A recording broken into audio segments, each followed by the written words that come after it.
कौन बनेगा नेता। नगर निगम के चुनाव पास आने वाले थे। पूरे कानपुर शहर में टिकट को लेकर मारामारी शुरू थी, लेकिन सबसे ज्यादा चर्चा में वार्ड नंबर 40 की सीट थी। वो इसलिए क्योंकि इस बार वहां की सीट महिला के लिए आरक्षित थी। अब सवाल ये था कि चुनाव लड़ेगा कौन। इससे पहले ठाकुर साहब वहां से पार्षद थे और इस बार उन्होंने अपनी पत्नी सीमा ठाकुर को टिकट दिलवाई और ठाकुर साहब की शान के कारण सीमा जी ने 20,000 वोटों से चुनाव जीत लिया। अरे बधाई हो सीमा भाभी, अब तो आप वार्ड की पार्षद बन गई हैं। अब तो हमारे काम आप ही करवाएंगी। अरे ये तो सिर्फ नाम की पार्षद बनी है, वो तो महिला सीट आ गई, वरना पार्षद तो मुझे ही बनना था। अब भले ही चेहरा इसका होगा, लेकिन पावर तो मेरी ही होगी। अरे वाह भाई साहब, क्या दिमाग लगाया है आपने भी। आइए आप लोग, खाना लगा दिया है सबके लिए।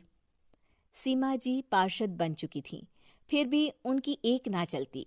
सारे काम ठाकुर साहब खुद ही संभाल लेते और जहां जरूरत पड़ती वहां सीमा जी का अंगूठा लगवा लेते। सीमा जी ज्यादा पढ़ी लिखी भी नहीं थी। एक दिन ठाकुर साहब और सीमा एक प्रोग्राम में जाते हैं। अरे ठाकुर साहब, आप आ गए। ओहो, पार्षद मैडम भी आ गई हैं। स्वागत है आप दोनों का। लगता है हमारे पार्षद फंड का सही इस्तेमाल हो रहा है। चलिए अब उद्घाटन करते हैं। ये लीजिए ठाकुर साहब कैची, आप ही सबसे पहले प्रवेश कीजिए। सब लोग आगे निकल जाते हैं और सीमा जी पार्षद होने के बावजूद भी पीछे खड़ी रह जाती हैं। वो देखती हैं कि वेलकम बोर्ड पर उनका नाम है, लेकिन महिला होने के कारण कोई उनका सम्मान नहीं कर रहा। अगले दिन एक आदमी उनके घर आता है। अरे ठाकुर साहब नमस्कार। कल ना हम नोटिस किए कि हमारा घर तो अवैध है और नगर निगम वाले उसे तोड़ने आ रहे हैं। अरे कुछ कीजिए ना ठाकुर साहब।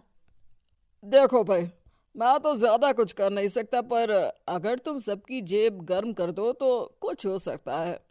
कुल मिलाकर 4 लाख लगेंगे। अरे 4 लाख ठाकुर साहब? अरे भाई, मैं अपने लिए नहीं मांग रहा हूँ। दरोगा है, इंजीनियर बाबू है, बड़े साहब है, सबको देना पड़ता है ना थोड़ा थोड़ा। बोलो है मंजूर? तभी वहां अचानक सीमा जी आ जाती हैं। अरे ये आप क्या कर रहे हैं? पहले इन्हीं लोगों से तो आपने वोट मांगे, अब इनसे ही पैसे ले रहे हो। अरे चुप रहो तुम, तुम्हारा काम है सिर्फ अंगूठा लगाना, तुम वही किया करो। मुझे दूसरे काम तुम मत सिखाओ, समझी?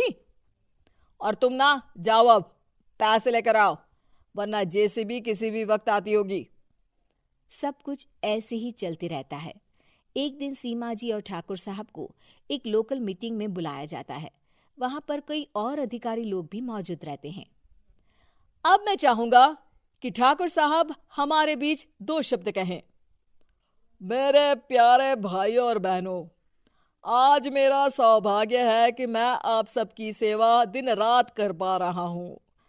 आपने मेरी पत्नी को भारी मतों से जिताया है, इसलिए मैं आप सभी का शुक्रगुजार हूं। मैं आप सबसे वादा करता हूं कि हमेशा की तरह हमारे वार्ड में किसी को कोई तकलीफ नहीं आने दूंगा। सभी लोग तालियां बजाने लगते हैं। अब मैं माननीय पार्षद मैडम को स्टेज पे बुलाना चाहूंगा। अपने नाम को बुलाया सुनकर सीमा जी एकदम चौंक जाती है। उन्हें बिल्कुल उम्मीद नहीं थी कि इतनी बड़ी जगह उन्हें मंच पर बुलाया जाएगा।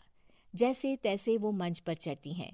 ऊपर जाते ही सीमा जी को सारी पुरानी बातें याद आ जाती हैं कि किस तरह उनके पति उन्हें कभी भी आगे बढ़ने नहीं देते और उनके नाम से गलत काम करते हैं। वो बोलने लगती हैं। मैं आपके वार्ड की पार्षद सीमा हूं। आप में से बहुत कम लोग ही मुझे जानते होंगे, क्योंकि इससे पहले मुझे कभी ऐसा मौका ही नहीं मिला।